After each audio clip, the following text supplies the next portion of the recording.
Hey, Tenno, this is Mako, and I know I just did a stream a minute ago, but we're gonna go talk about Redeemer Prime. And if you know me, I always use Gunblades with my Banshee, because, getting point blank with a very squishy frame is kind of stupid in my opinion, but, each to their own.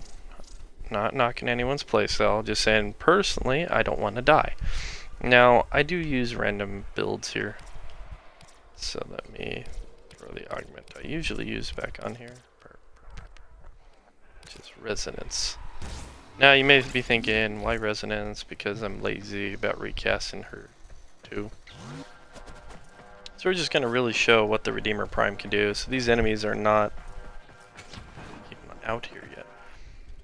Redeemer Prime is actually really nice. It's got the same slam attack as the Paracesis, which if you don't know what that weapon is, oh, spoilers. So be gone with you.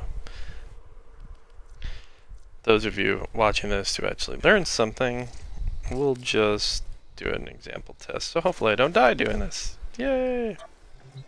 No, wait, no, the AI was paused. If you pause AI, it can kind of mess up your numbers, so I would not recommend doing that.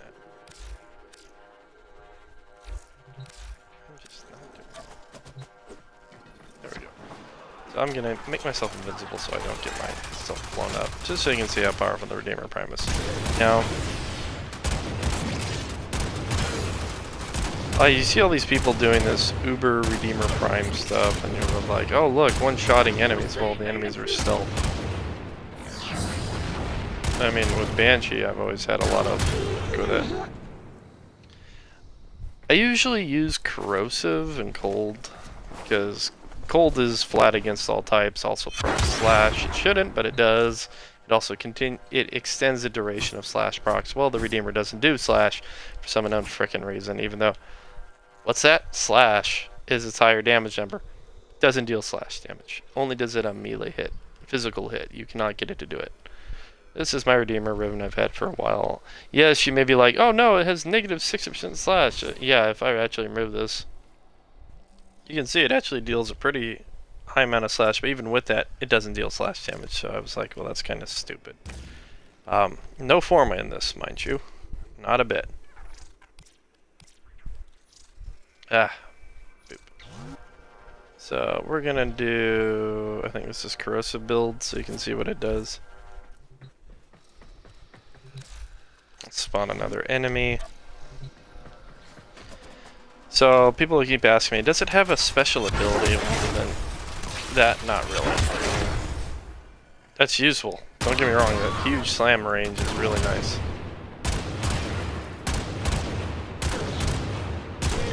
I mean, you can just easily melt enemies that are like that with the Corrosive build.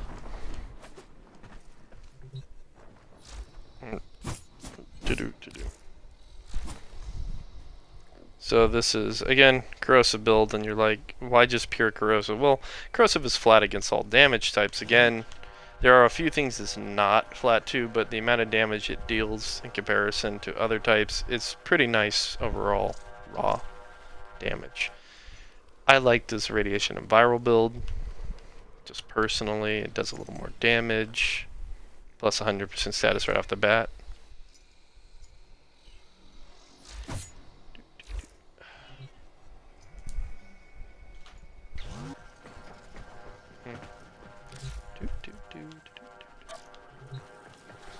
Let's see.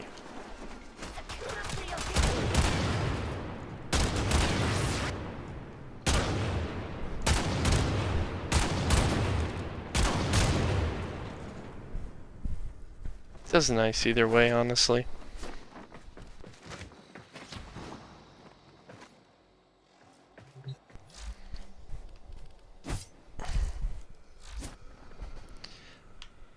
Now, if we look at this in comparison to the basic Redeemer, you're gonna be like, what is the difference overall? Assume. So really, it's just flat buff in every way. I mean, you get a little more crit, a little more attack speed, damage multiplier. I mean, everything is buffed on this. There's really nothing negative about this. Like some of the primes will have just one or two things. This is a direct buff in almost every way, which is kind of amazing that D would let this happen. But again, the 100% status is another thing that just mind blows me, how well that works. So again, some people have been doing pretty good with gas builds. Again, like the radiation one. Corrosive works just fine. I tried corrosive and blast, but this already does innate blast, so there's no reason for that. It makes more sense to have weakened wounds because you can literally, as you see, scale up your damage really quick. The radiation is just nice because it scales our HP down, and I can keep doing this.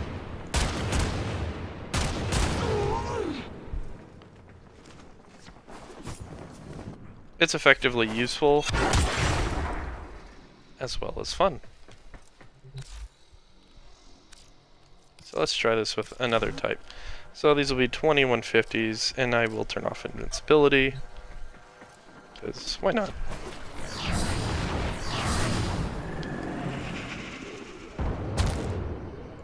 Boop. Boop. Yes, you are seeing correct numbers. So this is without stealth multiplication or anything. This is just with Banshee. So why would I want to get close to an enemy? I can just literally snipe them with this. Now you're seeing why I like the radiation, because the radiation cuts their HP in half. The radiation also makes them attack. Man, that was a big number. I didn't even see how big that was. There's a lot of numbers right there. Viral cuts their HP, radiation punches through some armor, but it will also make them attack each other, so they won't attack my Banshee. Thus, as I said, I prefer that for my own build. I'm not sure if Life Strike drains energy with this. They were having some issues with that. So let me see.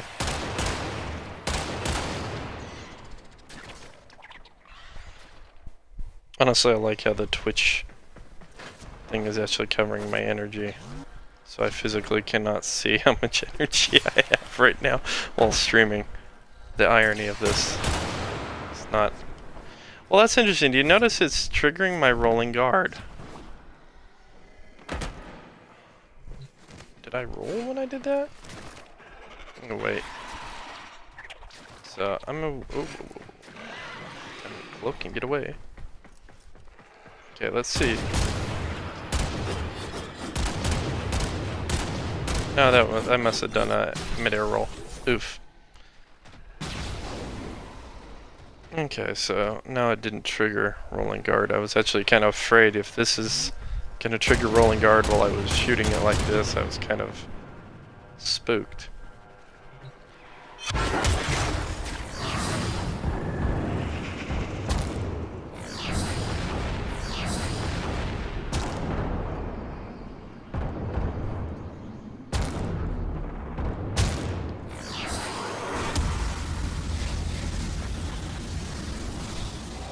Yeah, not really enough damage to stay still. I do miss the other Quake.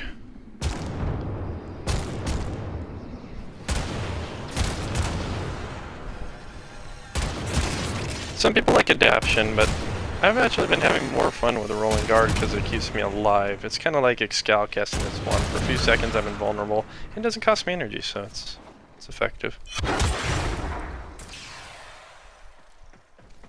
Now, if you don't know, adaption and rolling guard are only available through arbitrations. You can buy them from people on the market, but I just find it's more efficient on weaker frames. Tankier frames are better with that. So, thanks for watching, and, happy holidays and all that.